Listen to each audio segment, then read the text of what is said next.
나는 윤서아가 아니다. 적어도 더 이상은 아니다. 세상 사람들은 나를 강지혁의 아내라고 부른다. 국내 굴지의 재벌. JH그룹의 젊은 후계자인 그의 옆에서 나는 언제나 완벽한 미소와 흐트러짐 없는 자세로 서 있어야만 한다. 사람들은 나의 삶을 부러워했다. 동화 속 공주님처럼 모든 것을 다 가진 여자라고.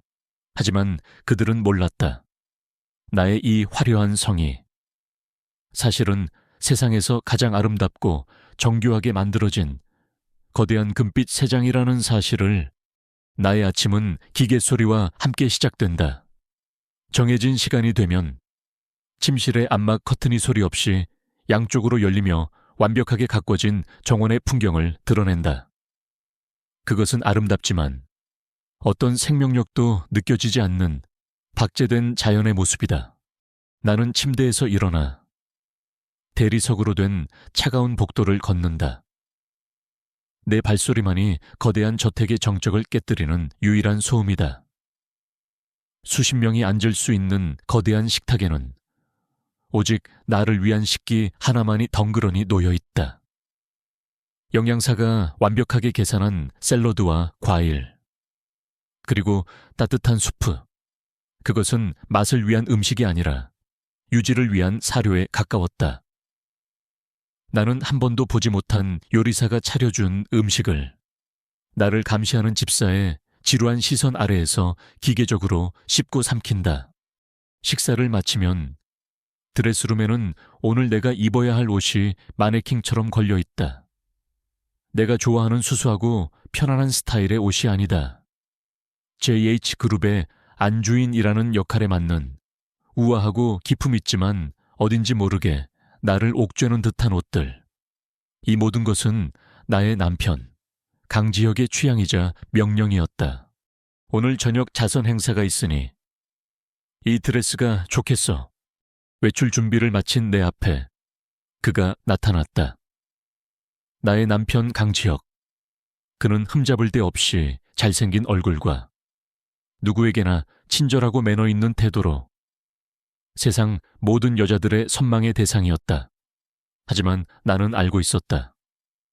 그 완벽한 가면 뒤에 숨겨진 그의 진짜 얼굴을. 그는 내게 다가와 내 머리카락 한 올을 부드럽게 귀 뒤로 넘겨주었다. 그 손길은 다정했지만 나는 그 안에서 어떤 온기도 느낄 수 없었다. 그것은 아끼는 물건에 묻은 먼지를 털어내는 듯한 소유자의 차가운 손길이었다. 오늘도 완벽하군. 당신은 나의 가장 아름다운 보석이니까 내 옆에서 오늘 하루도 완벽하게 빛나주면 돼. 그는 나를 보석이라고 불렀다. 살아있는 인격체가 아닌 자신의 완벽한 삶을 장식하는 값비싼 장신구. 그는 내가 만나는 친구를 골라주었고 내가 읽는 책을 검열했으며 나의 모든 일정을 분 단위로 계획했다. 나의 삶에는 나라는 존재가 없었다. 오직 강지혁의 아내라는 역할만이 존재할 뿐이었다. 그가 출근하고 거대한 저택에 다시 나 홀로 남겨졌다. 나는 예정된 스케줄에 따라 자선단체 회원들과의 티타임에 참석해야 했다. 나는 거실 소파에 앉아 의미 없는 대화를 나눌 준비를 했다. 그때 내 공식적인 휴대폰이 울렸다. 자선단체 회원이었다. 나는 최대한 상냥한 목소리로 전화를 받았다. 네, 사모님, 그럼요. 잠시 후에 뵙겠습니다. 그녀와 통화하는 동안 나는 다른 한 손으로 재빨리 내 드레스룸 깊숙한 곳에 숨겨둔 낡은 대포폰에 전원을 켰다. 그리고 아주 익숙하게 한 병원의 원무과로 전화를 걸었다. 네, 여보세요. 저 3갱 2월표에 입원 중이신 조영감님 병원비를 결제하고 싶은데요. 조영감님, 우리 아버지가 운영하시던 작은 회사가 부도나기 전까지 평생을 우리 가족의 운전기사로 일해주셨던 분이었다. 아버지가 돌아가시고 내가 이 집으로 팔려오듯 시집 온 후 나는 그분과 연락이 끊겼었다. 하지만 얼마 전 우연히 그분이 병환으로 쓰러져 병원비조차 내지 못하고 있다는 소식을 듣게 되었다. 나는 강지혁이 품위 유지비로 주는 용돈을 몰래 아껴 그의 병원비를 대고 있었다. 그것은 내가 이 숨막히는 감옥 속에서 과거의 나, 진짜 윤서하로서 할 수 있는 유일한 저항이자 마지막 남은 의리였다. 네, 환자분 상태는 오늘 어떠세요? 차도는 좀 있으신가요? 나는 수화기 너머로 들려오는 간호사의 목소리에 귀를 기울이며 조 영감님의 안위를 확인했다.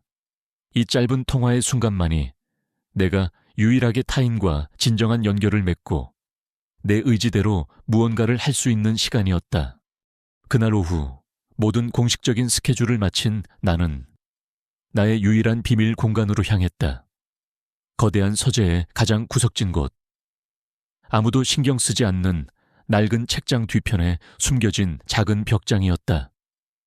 나는 그곳에 자물쇠를 열었다. 벽장 안에는 나의 과거와 나의 진짜 꿈이 잠들어 있었다. 미술대학 시절 내가 밤을 새워가며 그렸던 낡은 스케치북 한 권. 나는 그 스케치북을 품에 안고 바닥에 웅크리고 앉았다. 그리고 조심스럽게 첫 장을 펼쳤다. 스케치북 안에는 내가 디자인했던 수십 개의 주얼리 디자인들이 살아 숨쉬고 있었다. 아침 햇살에 맺힌 이슬, 바람에 흩날리는 민들레 홀씨, 비에 젖은 거미줄. 나는 자연의 가장 연약하고 아름다운 순간들을 섬세한 손으로 그려냈다. 나의 디자인에는 이 차가운 저택에는 없는 생명력과 자유로운 이야기가 담겨 있었다. 강지혁이 내게 채워준 크고 무겁기만 한 다이아몬드 목걸이와는 전혀 다른 세계였다. 나는 스케치북을 한 장 한 장 넘기며 잊고 있던 나의 진짜 모습을, 나의 영혼을 마주했다. 이곳에서 나는 더 이상 강지혁의 아내가 아니었다. 나는 주얼리 디자이너를 꿈꾸던 열정 가득한 학생 윤서하였다. 나는 얼마나 오랫동안 그렇게 웅크리고 있었을까. 저택 현관에서 강지혁의 차가 도착하는 소리가 들려왔다. 나는 화들짝 놀라 심장이 쿵쾅거리는 것을 느끼며 재빨리 스케치북을 벽장 안에 숨기고 자물쇠를 채웠다. 나의 유일한 자유의 시간이 끝나는 순간이었다. 나는 혹시나 내 얼굴에 남아있을지 모를 감정의 흔적들을 지우고 다시 완벽한 인형의 가면을 썼다. 나는 현관으로 나가 집으로 돌아온 남편을 맞이했다. 다녀오셨어요. 나의 목소리는 한치의 떨림도 없이 차분했다. 그래? 오늘 행사는 어땠어? 그는 내 임에 차갑고 소유욕 가득한 입맞춤을 하며 물었다. 좋았어요. 모두들 당신을 칭찬하더군요. 나는 그가 원하는 대답을 들려주었다. 그는 만족스러운 미소를 지으며 나를 지나쳐 서재로 향했다. 나는 현관의 거대한 거울에 비친 내 모습을 바라보았다. 값비싼 드레스, 완벽한 화장, 우아한 미소. 거울 속에는 모든 것을 다 가진 것처럼 보이는 한 여자가 서 있었다. 하지만 나는 알고 있었다. 나는 윤서아가 아니다. 나는 강지혁의 가장 아름다운 인형이다. 그리고 이 숨막히는 완벽함 속에서 나의 영혼은 서서히, 아주 서서히 죽어가고 있었다. 내 입술은 웃고 있었지만 내면에서는 아무도 듣지 못하는 비명이 끝없이 울려 퍼지고 있었다. 그 숨막히는 일상 속에서 아주 작은 변화가 찾아온 것은 그로부터 몇 주 뒤였다. 처음에는 그저 가벼운 피로감이라고 생각했다. 하지만 아침마다 이유 없는 메스꺼움이 올라왔고 내가 가장 좋아하던 커피 향이 역하게 느껴지기 시작했다. 나는 설마 하는 마음에 아무도 없는 틈을 타 약국에서 임신 테스트기를 사왔다. 욕실 문을 잠그고 떨리는 손으로 결과를 확인했다. 선명한 두 줄. 나는 그 자리에 주저앉았다. 내 뱃속에 새로운 생명이 자라나고 있었다. 나와 강지혁의 아이. 나의 첫 감정은 기쁨이 아니었다. 그것은 이루 말할 수 없는 두려움이었다. 이 차가운 감옥 같은 집에서 나는 어떻게 아이를 키울 수 있을까? 하지만 그 두려움의 틈새로 아주 작고 연약한 희망의 싹이 텄다. 어쩌면 아이가 모든 것을 바꿀 수 있을지도 모른다. 이 텅 빈 저택에 아이의 웃음소리가 울려 퍼진다면 강지혁의 그 얼음 같은 마음에 핏줄이라는 따뜻한 온기가 닿는다면 그는 달라질 수 있지 않을까? 우리도 평범한 부부처럼 행복한 가정을 꾸릴 수 있지 않을까? 나는 처음으로 아주 오랜만에 미래라는 것을 그려보았다. 그것은 안개 속처럼 희미했지만 분명 한 줄기 빛이 보이는 풍경이었다. 나는 조심스럽게 나의 아랫배를 감싸 안았다. 내 안에 있는 이 작은 생명은 나를 이 지옥에서 구해줄 마지막 지푸라기처럼 느껴졌다. 나는 그에게 이 사실을 알리기 위해 완벽한 순간을 기다렸다. 그가 중요한 계약을 성공시켜 기분이 좋은 어느 날 저녁, 나는 그가 가장 좋아하는 음식으로 저녁상을 차리고 그가 가장 좋아하는 와인을 준비했다. 식탁에 마주 앉은 그의 얼굴에는 만족스러운 미소가 걸려 있었다. 나는 심장이 터질 듯한 긴장감을 안고 조심스럽게 입을 열었다. 내 목소리는 희망과 두려움으로 가늘게 떨리고 있었다. 지혁 씨, 드릴 말씀이 있어요. 뭔데? 좋은 소식인가? 그는 와인잔을 우아하게 기울이며 물었다. 저 임신했어요. 우리 아이가 생겼어요. 나는 그의 얼굴에 피어날 기쁨의 미소를 기대했다. 하지만 내가 마주한 것은 내 평생의 악몽이 될 차갑고 텅 빈 무표정이었다. 그의 얼굴에서 모든 미소가 순식간에 사라졌다. 그는 들고 있던 나이프와 포크를 달칵 소리가 나게 조용히 내려놓았다. 그 작은 소리가 거대한 식당 안을 섬뜩하게 울렸다. 그는 나를 보았다. 임신한 아내를 보는 남편의 눈빛이 아니었다. 잘 짜인 사업 계획에 예상치 못한 변수가 발생한 것을 발견한 냉정한 CEO의 눈빛이었다. 임신, 그의 목소리는 어떤 감정도 실려있지 않아 더욱 소름 끼쳤다. 지금 이 시기에 그는 마치 내가 아주 어리석은 실수를 저지른 부하 직원을 대하듯 차분하게 이유를 설명하기 시작했다. 우리는 다음 달에 홍콩의 투자회사와 중요한 합병을 앞두고 있어. 그리고 하반기에는 유럽 시장 진출을 위한 대규모 프로젝트가 시작될 거고. 지금은 아이를 가질 때가 아니야. 서하야, 모든 것에는 완벽한 타이밍이라는 게 있는 법이지. 나는 아무 말도 할 수 없었다. 내 안에서 피어오르던 작은 희망의 싹이 그의 차가운 말 한마디 한마디에 짓밟히고 있었다. 그리고 당신도 알잖아. 그는 냅킨으로 입가를 우아하게 닦으며 마지막 비수를 꽂았다. 난 불완전한 것을 견디지 못해.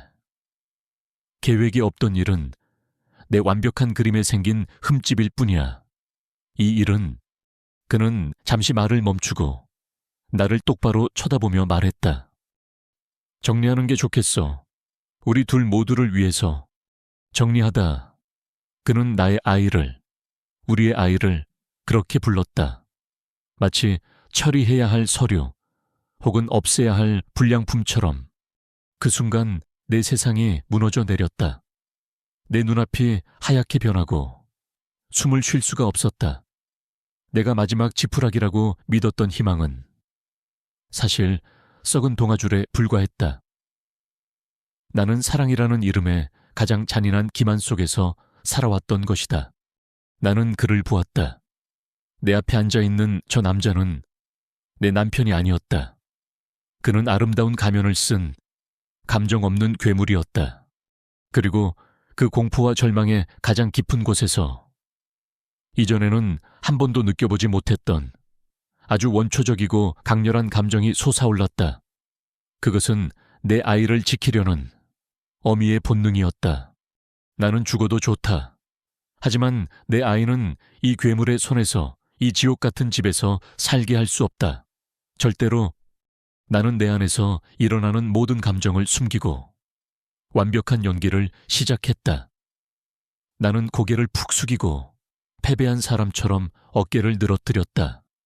그리고 힘없는 목소리로 대답했다. 네, 알았어요. 당신 말이 맞아요. 제가 생각이 짧았어요. 나의 그 순종적인 대답에 그는 만족스러운 미소를 지었다. 그는 다시 한번 상황을 완벽하게 통제했다고 믿었을 것이다. 그는 자리에서 일어나 내 어깨를 한번 툭 치고는 서재로 들어가 버렸다. 나는 그가 사라진 뒤에도 한참 동안 그 자리에 앉아 있었다. 내 앞의 음식은 싸늘하게 식어갔고 내 마음은 그보다 더 차갑게 얼어붙었다. 그날 밤 나는 내 방에서 나의 모든 것을 건 계획을 세우기 시작했다. 도망쳐야 한다. 하지만 어디로 강지혁의 소나귀는 대한민국을 넘어 전 세계에 뻗어 있었다. 내가 어디로 도망치든 그는 나를 찾아낼 것이다. 그렇다면 방법은 하나뿐이었다. 내가 이 세상에서 완전히 사라지는 것, 내가 죽는 것. 나는 떨리는 손으로 숨겨두었던 대포폰을 꺼냈다. 그리고 내가 이 세상에서 유일하게 믿을 수 있는 단 한 사람, 조영감님에게 전화를 걸었다. 할머니의 장례식 이후 나는 그를 나의 유일한 할아버지처럼 여기며 남몰래 그를 도와왔다. 며칠 뒤 우리는 인적이 드문 한 성당에서 비밀리에 만났다. 나는 그에게 모든 것을 털어놓았다. 강지혁의 잔인함, 내 뱃속의 아이, 그리고 나의 마지막 결심까지. 나의 이야기를 듣는 동안 조영감님의 얼굴은 슬픔과 분노로 일그러졌다. 그는 나의 아버지를 평생 형님처럼 모셨던 분이었다. 아가씨, 어떻게 그런 끔찍한 일을... 그는 말을 잇지 못하고 눈물을 흘렸다. 제가 도와드리겠습니다. 이 늙은 목숨, 아가씨와 뱃속의 증손주를 위해서라면 하나도 아깝지 않습니다. 그의 굳은 다짐에 나는 마침내 희망의 빛을 보았다. 우리는 그날 그 성당의 가장 구석진 자리에 앉아 나의 죽음을 계획하기 시작했다. 며칠 뒤 강지혁이 해외 출장을 간 사이 나는 그와 함께 타기로 했던 요트를 혼자 타고 바다로 나갔다. 그날은 마침 기상예보에 거대한 폭풍이 예고된 날이었다. 나는 요트를 몰아 폭풍이 몰아치는 바다 한가운데로 향했다. 그리고 미리 준비한 작은 구명보트에 몸을 싣고 요트가 거친 파도에 삼켜지는 것을 지켜보았다. 거대한 요트가 내 눈앞에서 사라지는 순간 강지혁의 아내 윤서하도 이 세상에서 함께 사라졌다. 나는 며칠 동안 구명보트 위에서 표류했다. 굶주림과 공포 속에서 나는 오직 내 뱃속의 아이만을 생각하며 버텼다. 그리고 마침내 약속된 장소에서 조영감님이 준비해둔 작은 어선이 나를 발견했다. 나는 그렇게 죽었다. 그리고 다시 태어났다. 더 이상 윤서아가 아닌 클라라라는 새로운 이름으로 내 아이와 함께 누구의 간섭도 받지 않는 온전한 자유를 향한 나의 두 번째 인생이 바로 그 폭풍우 치는 밤바다 위에서 시작되고 있었다. 폭풍우가 몰아치던 그날 밤, 세상의 모든 언론은 JH그룹 안주인 비운의 요트 사고로 실종이라는 헤드라인으로 도배되었다. 수색 작업은 며칠간 계속되었지만 결국 나의 흔적은 어디에서도 발견되지 않았다. 법적으로 나는 사망 처리되었다. 강지혁의 아내 윤서아는 그렇게 차가운 바닷속으로 영원히 사라졌다. 나는 낡은 텔레비전 화면을 통해 나의 장례식을 지켜보았다. 내 사진 하나 없는 텅 빈 관 앞에서 나의 남편 강지혁은 비통한 표정으로 조문객들을 맞이하고 있었다. 그는 기자들 앞에서 눈물을 흘리며 말했다. 저는 제 삶의 전부를 잃었습니다. 그녀는 저의 빛이자 저의 유일한 사랑이었습니다. 나는 그의 완벽한 연기를 보며 구역질을 참을 수 없었다. 그의 저 가증스러운 슬픔 뒤에 자신의 계획에 방해가 되던 불완전한 존재가 사라진 것에 대한 안도감이 숨겨져 있다는 것을 나만이 알고 있었다. 그 순간 내 안에 남아있던 윤서하의 마지막 한 조각마저 완전히 죽어버렸다. 조 영감님은 자신의 전 재산을 털어 나를 위한 새로운 삶을 준비해 주셨다. 그는 낡았지만 깨끗한 신분증과 함께 새로운 이름을 내게 주었다. 클라라. 그는 내게 이제 아가씨는 더 이상 누구의 아내도 딸도 아닙니다. 세상에 단 하나뿐인 고유한 존재로 살아가십시오. 라고 말했다. 나는 그의 주름진 손을 잡고 하염없이 눈물을 흘렸다. 그리고 7년의 시간이 흘렀다. 나는 이제 강원도의 한적한 바닷가 마을에서 6살 난 딸아이와 함께 살아가는 평범한 여자 클라라였다. 서울의 그 거대한 감옥 같던 저택과 달리 우리의 집은 작고 허름했지만 따뜻한 햇살과 유쾌한 웃음소리가 끊이지 않았다. 창문을 열면 비릿한 바다 내음과 끼룩거리는 갈매기 소리가 우리를 맞았다. 그것은 내가 지난 20여 년간 한 번도 느껴보지 못했던 진정한 삶의 냄새였다. 나의 딸, 빛나, 이름처럼 그 아이는 내 잿빛 인생을 비추는 유일한 빛이었다. 우리는 함께 새벽 바다를 산책하고 모래사장에 그림을 그리고 조개 껍데기를 주워 목걸이를 만들었다. 저녁이면 낡은 식탁에 마주 앉아 소박하지만 정성이 담긴 저녁을 먹었다. 나는 더 이상 값비싼 보석으로 치장하지 않았고 유명 디자이너의 옷을 입지도 않았다. 하지만 나는 내 생애 그 어느 때보다도 행복하고 자유로웠다. 물론 우리의 삶은 언제나 넉넉하지 않았다. 조 영감님이 주신 돈은 빛나를 키우는데 전부 사용했고 나는 생계를 위해 무언가를 해야만 했다. 그래서 나는 지난 7년간 잊고 살았던 나의 진짜 꿈을 다시 꺼내 들었다. 나는 나의 낡은 스케치북을 펼쳤다. 그리고 그 안에 잠들어 있던 나의 디자인들을 다시 세상 밖으로 불러내기 시작했다. 나는 작은 작업실을 만들어 은과 원석 그리고 바닷가에서 주운 조개 껍데기와 유목들을 이용해 세상에 단 하나뿐인 주얼리를 만들었다. 파도의 물결, 해변의 모래알, 물에 젖은 해초의 모양. 나의 모든 작품에는 내가 사랑하는 이 작은 바닷가 마을의 이야기가 담겨 있었다. 나는 주말마다 열리는 지역의 작은 프리마켓에 나의 작품들을 내다 팔았다. 나의 작은 좌판은 화려하지 않았지만 내 작품의 독특한 아름다움을 알아봐주는 사람들이 하나둘씩 생겨나기 시작했다. 운명적인 만남은 그렇게 아주 평범한 어느 토요일 오후에 찾아왔다. 그날도 나는 나의 작은 좌판에 앉아 손님을 기다리고 있었다. 그때 한 남자가 내 좌판 앞에 멈춰 섰다. 그는 서울에서 온 사람 특유의 세련된 옷차림을 하고 있었지만 그의 눈빛은 다른 관광객들과는 달랐다.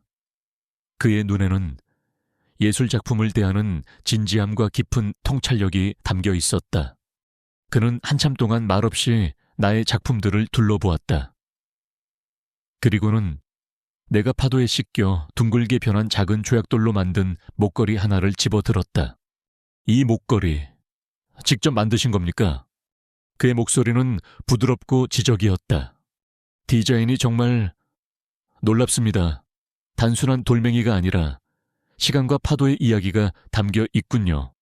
나는 서울에서 온 낯선 남자의 등장에 나도 모르게 경계심을 품었다.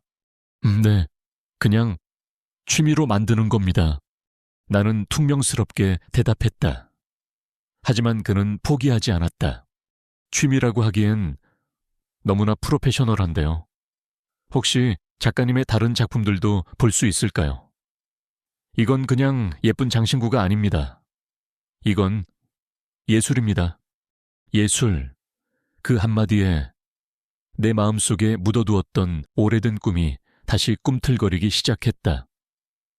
하지만 동시에 두려움이 밀려왔다. 유명해지는 것. 그것은 내가 가장 피해야만 하는 것이었다. 나의 존재가 세상에 알려지는 순간, 강지혁이라는 악몽이 나를 다시 찾아올지도 몰랐다. 나는 고개를 저으려 했다. 하지만 바로 그 순간, 저쪽에서 나를 향해 달려오는 빛나의 모습이 보였다. 엄마하고 외치며 내 품에 안기는 아이. 나는 내 딸의 미래를 생각했다. 언제까지나 이렇게 가난하고 불안정한 삶을 살게 할 수는 없었다. 내 딸에게 더 넓고 안정된 세상을 보여주고 싶었다. 나는 아주 잠시 망설이다가 마침내 결심했다.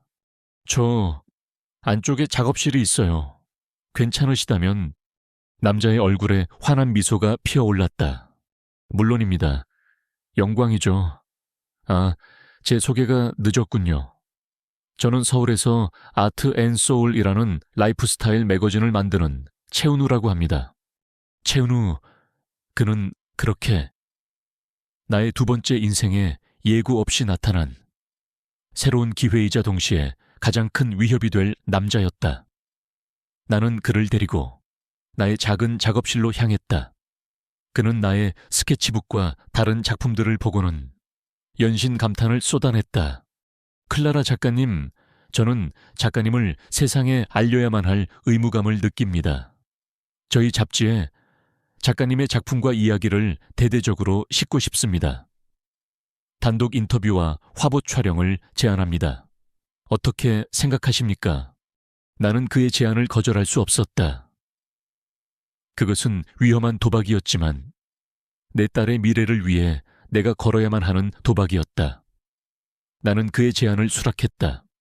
그날 이후 나의 삶은 다시 한번 거대한 소용돌이 속으로 빠져들기 시작했다. 한편 그 시각 서울 JH그룹의 회장실, 강지혁은 자신의 책상에 앉아 사설 탐정이 보내온 마지막 보고서를 읽고 있었다. 7년간의 추적 결과 윤서아 씨의 실종에는 어떠한 타살이나 범죄의 흔적도 발견되지 않았습니다. 모든 정황상 요트 사고로 인한 실족사로 최종 결론 내립니다. 이것으로 추적을 종결합니다.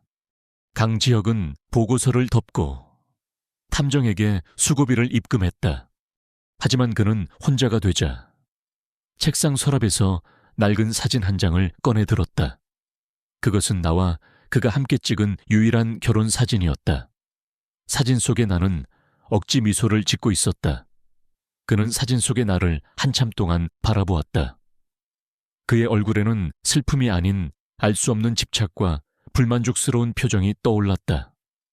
모든 것이 완벽하게 처리되었지만 그의 마음속에는 여전히 해결되지 않은 찜찜함이 남아있었다. 정말 죽은 게 맞을까? 그는 사진 속의 내게 섬뜩한 목소리로 속삭였다. 세상은 나를 잊었지만 나를 소유했던 그 남자만은 아직 나를 놓아주지 않고 있었다. 나는 최은우 편집장이 내민 명함을 만지작거렸다. 나는 내가 방금 수락한 것이 무엇인지, 그것이 어떤 결과를 가져올지 두려웠다. 하지만 나는 잠든 내 딸 빛나의 얼굴을 보며 다시 한번 마음을 다잡았다. 나는 더 이상 도망치지 않을 것이다. 나는 이제 내 딸을 지키기 위해서라도 세상과 정면으로 맞서 싸워야만 했다. 나의 평화로웠던 은둔 생활의 문이 이제 막 조금씩 열리기 시작했다. 그리고 나는 알지 못했다. 그 문 너머에 나를 기다리는 것이 눈부신 미래일지 아니면 과거에서 온 끔찍한 괴물일지. 최은우 편집장의 아트 앤 소울 매거진에 내 기사가 실린 후 나의 삶은 다시 한번 요동치기 시작했다. 차 편집장은 나의 신비주의를 존중해 주었다. 그는 내 얼굴 사진 대신 바다를 배경으로 한 나의 실루엣과 나의 손, 그리고 나의 작품들을 감성적인 필치로 담아냈다. 그는 나를 바다가 낳은 디자이너 클라라라고 칭하며 내 작품에 담긴 자연의 이야기를 아름다운 글로 풀어냈다. 그의 글은 힘이 있었다. 기사가 나간 바로 다음 날, 내가 취미 삼아 운영하던 작은 온라인 샵은 방문자 폭주로 서버가 다운되었다. 이메일과 SNS 메시지함은 내 작품을 구매하고 싶다는 문의로 가득 찼다. 나의 이름 클라라는 서울의 가장 트렌디한 패션 피플들 사이에서 반드시 가져야 할 아이템으로 떠올랐다. 이 갑작스러운 성공은 내게 기쁨과 동시에 깊은 두려움을 안겨주었다. 한편으로는 내 딸 빈에게 더 이상 가난을 물려주지 않아도 된다는 안도감이 들었다. 하지만 다른 한편으로는 나의 이름이 세상에 알려질수록 강지혁의 귀에 들어갈 위험 또한 커진다는 공포가 나를 짓눌렀다. 나는 매일 밤 악몽을 꾸었다. 그가 나를 찾아내 나의 작은 행복을 다시 빼앗아가는 꿈이었다. 그러던 어느 날 내게 일생일대의 기회가 찾아왔다. 서울의 가장 권위 있는 예술 공간 중 하나인 갤러리 류에서 연락이 온 것이다. 그들은 나의 단독 전시회와 함께 클라라라는 이름의 공식적인 브랜드 론칭 행사를 열고 싶다는 파격적인 제안을 해왔다. 갤러리 류는 JH그룹의 가장 큰 라이벌인 롯데백화점 본점 최상층에 위치한 상징적인 공간이었다. 나는 그 제안을 받고 며칠 밤낮을 고민했다. 이것은 내 인생을 완전히 바꿀 수 있는 기회였다. 이 제안을 받아들인다면 나는 더 이상 생계를 걱정하지 않아도 될 것이고 내 딸 빈에게 무엇이든 해줄 수 있는 엄마가 될 수 있을 터였다. 하지만 그 대가는 너무나도 컸다. 서울로 돌아가는 것. 그것은 내가 지난 7년간 필사적으로 도망쳐온 나의 지옥으로 다시 걸어 들어가는 것을 의미했다. 나는 이 문제를 의논하기 위해 나의 유일한 가족인 조영감님을 찾아갔다. 그는 이제 바닷가 근처의 작은 집에서 나와 빛나를 돌봐주시며 살고 계셨다. 나의 제안에 대한 이야기를 들은 그의 얼굴은 사색이 되어 있었다. 아가씨, 절대로 안 됩니다. 그는 단호하게 반대했다. 서울은 그놈의 땅입니다. 그놈의 영향력이 미치지 않는 곳이 없는 곳이라고요. 그것은 호랑이 굴로 제 발로 걸어 들어가는 격입니다. 지금처럼 이렇게 조용히 사는 것이 가장 안전합니다. 그의 말은 옳았다. 하지만 나는 더 이상 숨어 사는 것에 만족할 수 없었다. 언제까지나 발각될지 모른다는 공포에 떨며 사는 것은 또 다른 형태의 감옥일 뿐이었다. 내 딸에게 그런 불안정한 삶을 물려주고 싶지는 않았다. 영감님, 저도 알아요. 무서워요. 하지만 진정한 자유는 숨는 것이 아니라 더 이상 숨을 필요가 없을 만큼 강해지는 것이라고 생각해요. 저는 제 딸을 위해서라도 제 자신의 힘으로 설 수 있는 성을 쌓아야만 해요. 강지혁조차 감히 넘볼 수 없는 단단하고 높은 성을요. 나의 굳은 결심에 조 영감님은 더 이상 나를 말리지 못했다. 그는 깊은 한숨과 함께 나의 선택을 존중해 주기로 했다. 그렇게 나는 7년 만에 서울로의 위험한 귀환을 결정했다. 브랜드 론칭까지 남은 시간은 단 2달. 나는 그 2달 동안 새로운 갑옷을 만드는데 모든 시간을 쏟았다. 최은우 편집장의 도움을 받아 나는 클라라라는 새로운 페르소나를 창조했다. 나는 긴 머리를 짧게 잘랐고 세상과 거리를 두는 듯한 어두운 색의 옷을 입었다. 그리고 사람들 앞에서 내 감정을 드러내지 않고 오직 나의 작품을 통해서만 이야기하는 법을 연습했다. 과거에 유순하고 연약했던 윤서하의 흔적을 내 신상에서 완벽하게 지워내야만 했다. 나의 가장 큰 고통은 이 모든 준비 과정 동안 빛나와 떨어져 지내야만 한다는 것이었다. 나는 서울에 임시 작업실을 얻었고 빛나는 조영감님께 맡겨두고 와야만 했다. 서울로 떠나기 전날 밤, 나는 잠든 내 딸의 얼굴을 보며 하염없이 눈물을 흘렸다. 나는 아이의 작은 손을 잡고 속으로 몇 번이고 약속했다. 엄마가 꼭 성공해서 우리 빛내게 세상에서 가장 멋진 집을 선물해 줄게. 다시는 우리 무엇에도 쫓기지 않고 두려워하지 않게 해줄게. 7년 만에 다시 밟은 서울의 땅은 여전히 나를 질식하게 했다. 익숙했던 거리의 모든 풍경이 과거의 아픈 기억을 되살리는 유령처럼 느껴졌다. 나는 오직 내 딸과의 약속만을 생각하며 하루하루를 버텨냈다. 그리고 마침내 운명의 날이 밝았다. 나의 브랜드 클라라의 론칭 행사가 열리는 날. 갤러리 류는 대한민국의 모든 언론과 패션계, 재계의 VIP들로 가득 차 있었다. 나는 무대 뒤편의 대기실에서 심장이 터질 듯이 뛰는 것을 느끼며 초조하게 순서를 기다렸다. 그때 최은우 편집장이 창백한 얼굴로 대기실 문을 열고 들어왔다. 그의 손에는 오늘의 최종 VIP 참석자 명단이 들려 있었다. 클라라 씨, 큰일 났어요. 그가 떨리는 목소리로 말했다. 나는 불길한 예감에 휩싸여 그가 내민 명단을 받아들었다. 그리고 나의 눈은 명단의 가장 마지막 줄에 적힌 한 이름에 그대로 얼어붙고 말았다. JH그룹 부회장 강지혁. 심장이 바닥으로 떨어지는 것 같았다. 그가 왜 여기에? 원래 업계의 가장 큰 경쟁사 대표는 관례상 초청하는 것이 맞다고 합니다. 하지만 저는 클라라 씨와 JH그룹 사이에 이런 관계가 있는 줄은 꿈에도 몰랐어요. 정말 죄송합니다. 지금이라도 주최 측에 말해서 그의 입장을 막아보겠습니다. 최은우 편집장은 어쩔 줄 몰라 하며 말했다. 하지만 나는 고개를 저었다. 이미 늦었다. 지금 와서 그의 입장을 막는 것은 더 큰 스캔들을 만들 뿐이다. 그리고 나는 더 이상 도망치고 싶지 않았다. 언젠가는 부딪혀야 할 운명이라면 바로 오늘 내가 가장 빛나는 이 무대 위에서 마주하리라. 괜찮아요. 차 편집장님. 올 사람은 와야죠. 나는 애써 태연한 척 말했지만 등 뒤로는 식은땀이 흘러내렸다. 나의 괴물이 나를 찾아오고 있었다.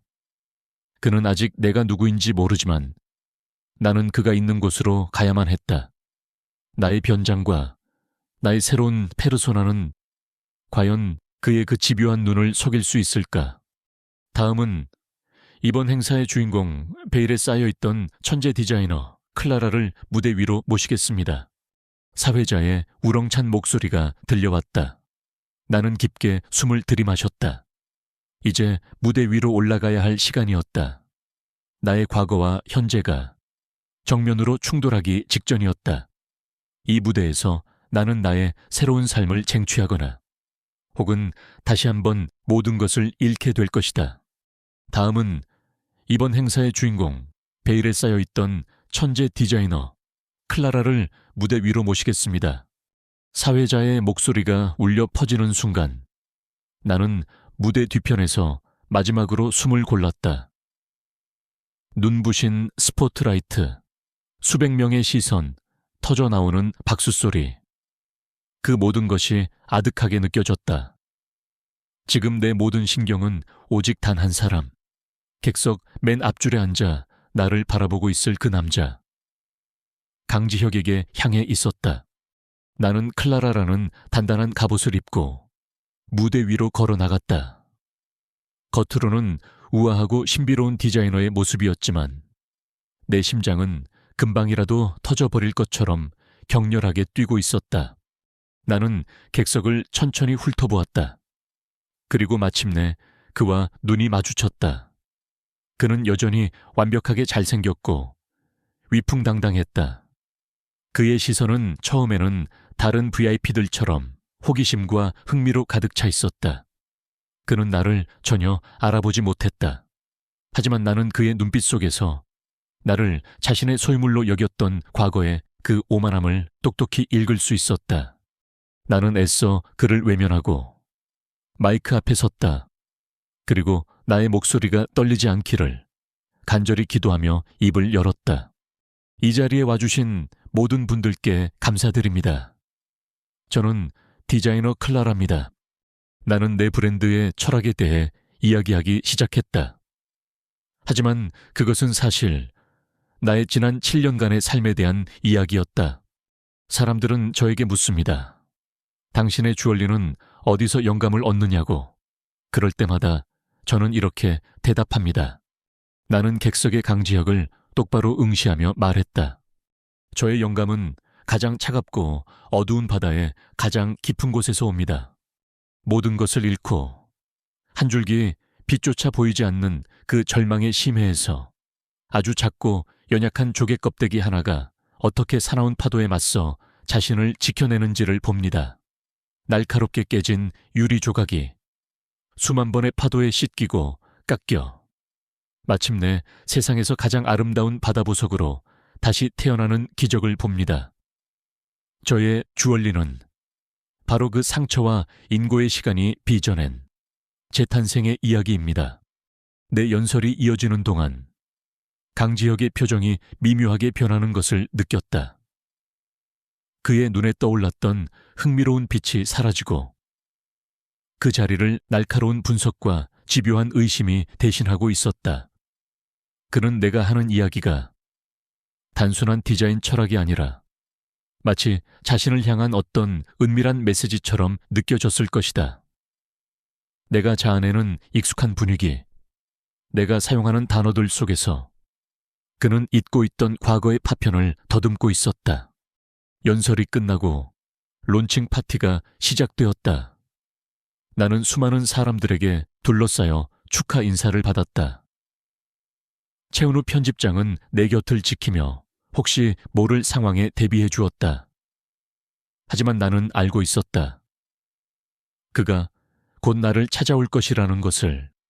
역시나 그는 나를 그냥 두지 않았다. 그는 최은우 편집장을 비롯한 주변 사람들을 자신의 압도적인 존재감만으로 가볍게 밀어내고 내 앞에 섰다. 클라라 작가님, 축하드립니다. 아주 인상적인 쇼였어요.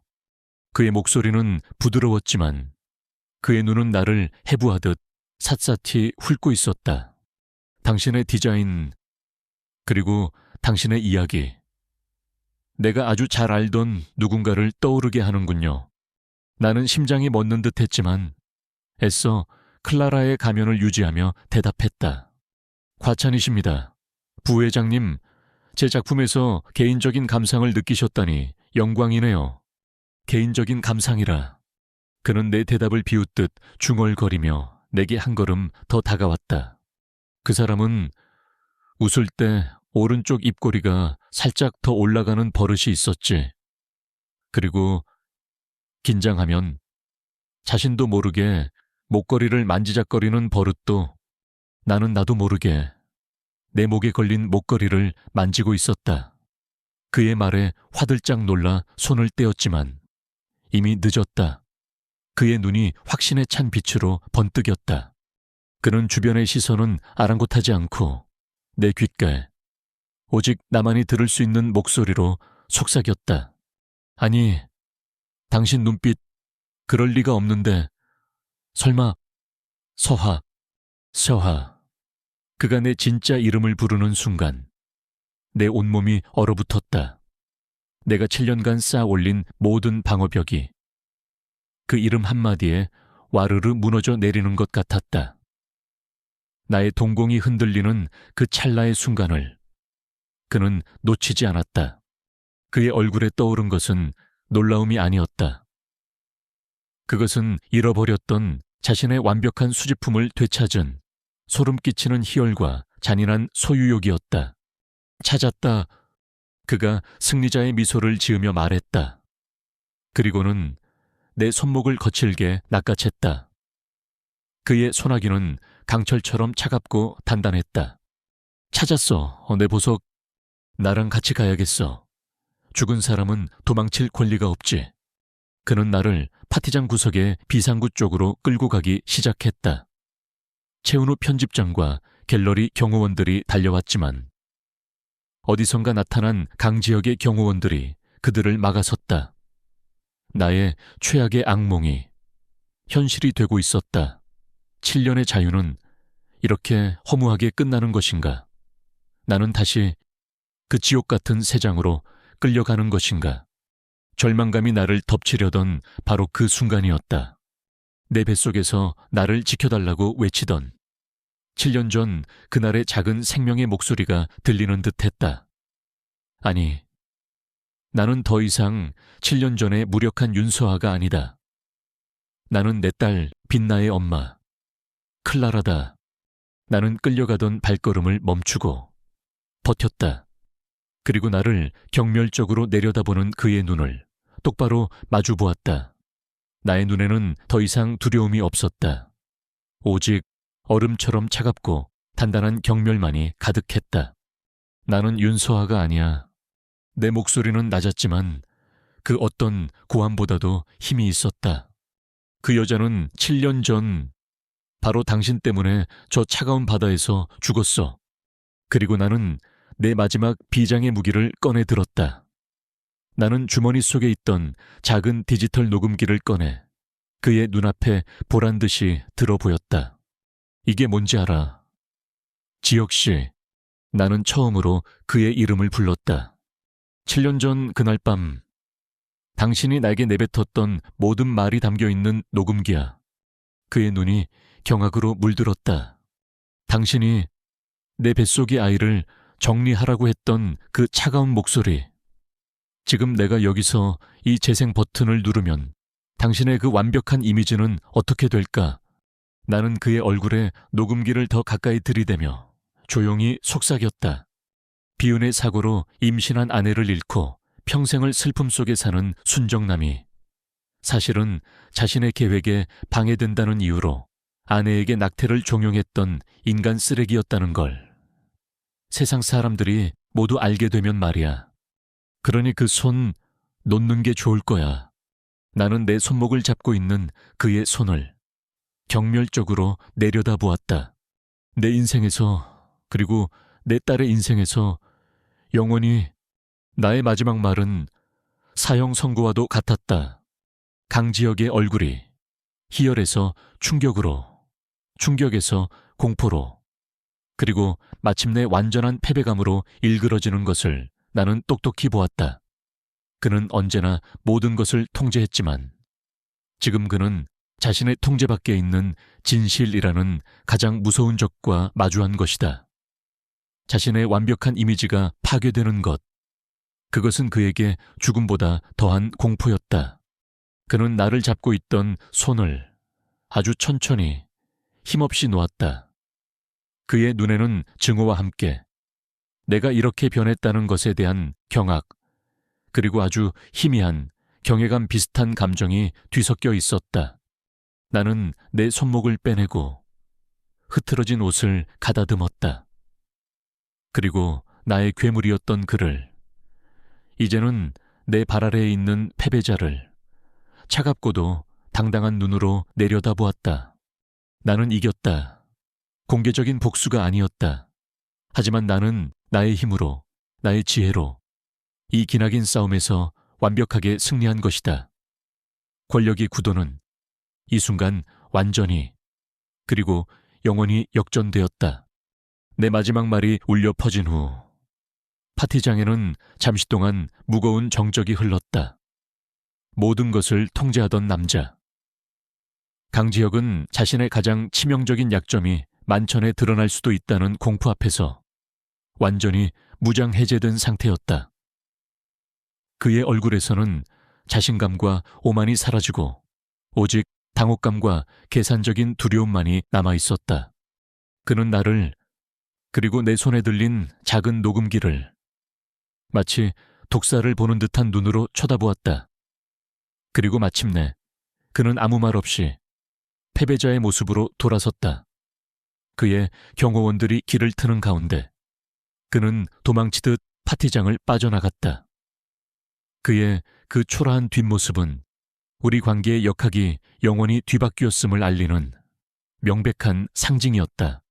그가 사라지자마자 나를 짓누르던 극도의 긴장감이 한꺼번에 풀리며 다리가 후들거렸다. 나는 비틀거렸고 바로 그 순간 최은우 편집장이 달려와 내 팔을 부축해 주었다. 클라라 씨, 괜찮아요. 대체 무슨 일이에요?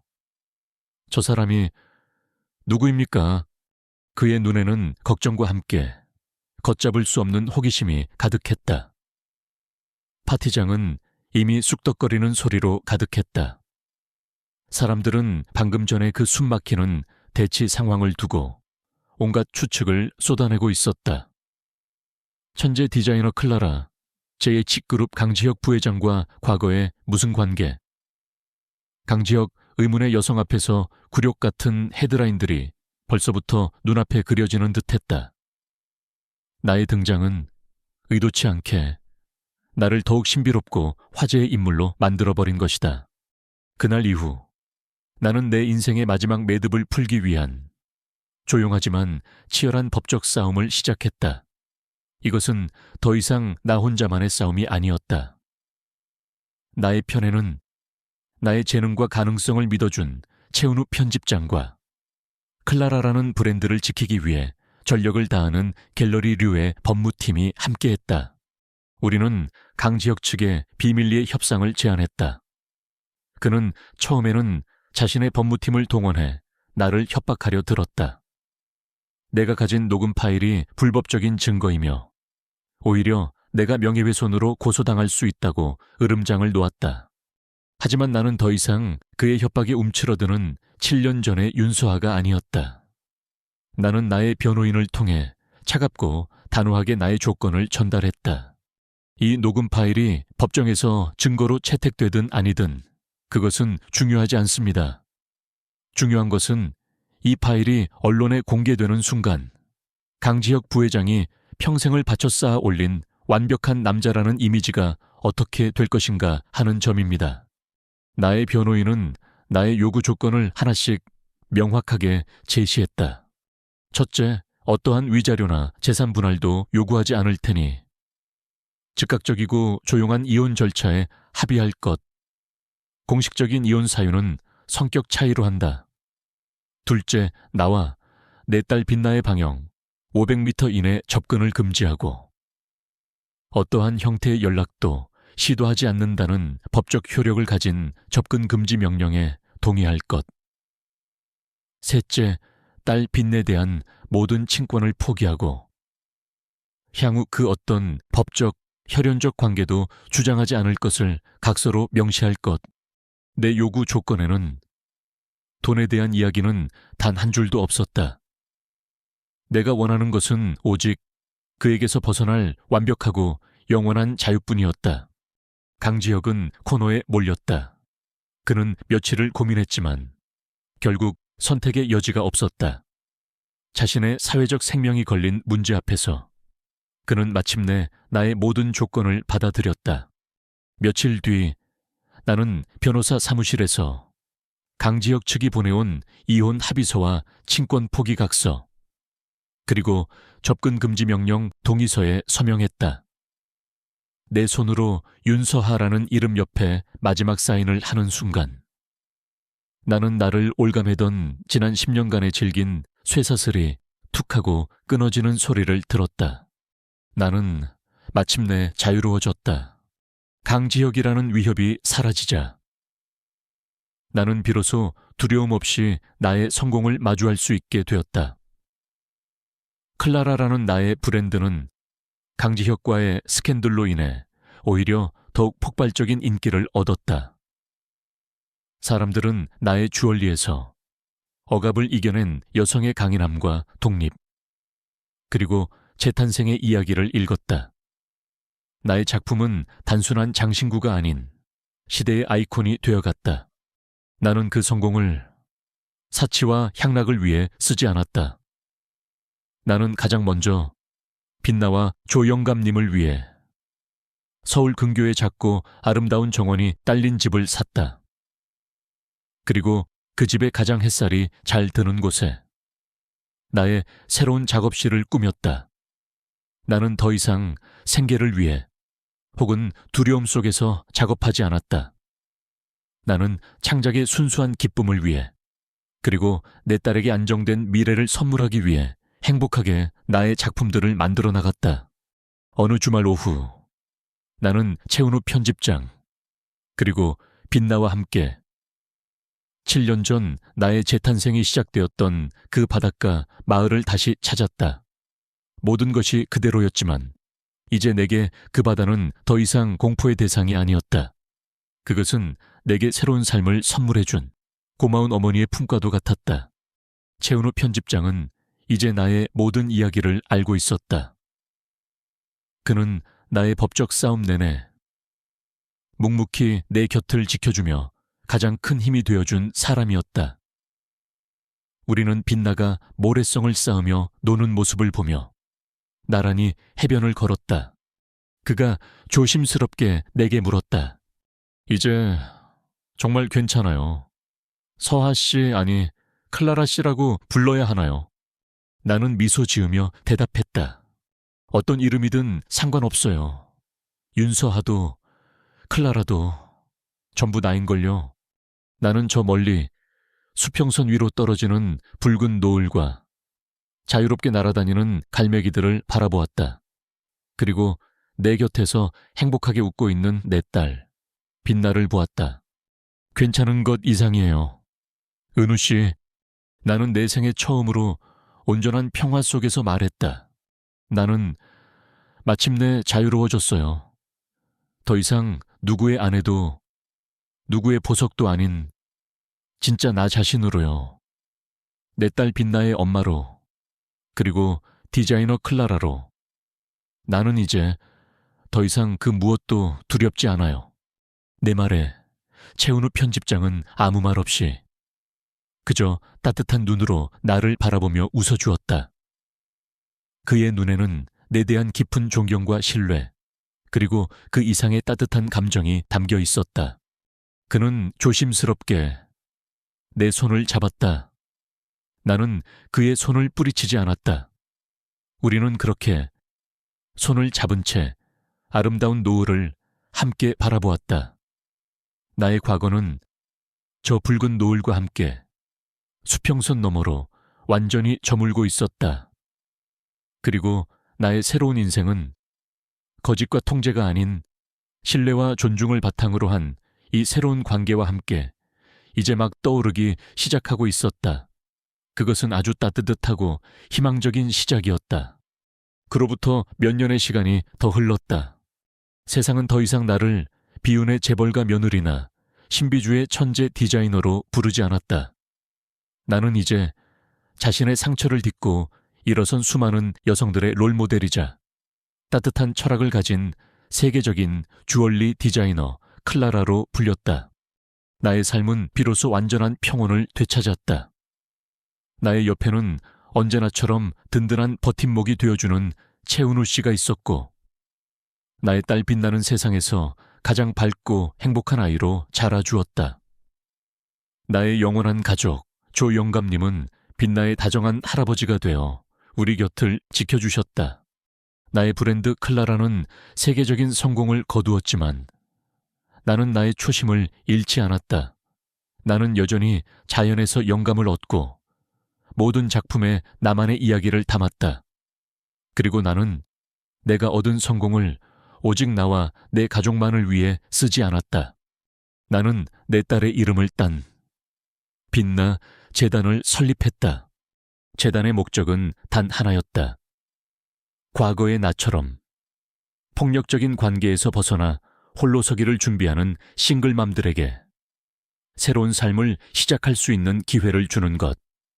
재단은 그들에게 단순히 돈을 지원하는 것이 아니었다.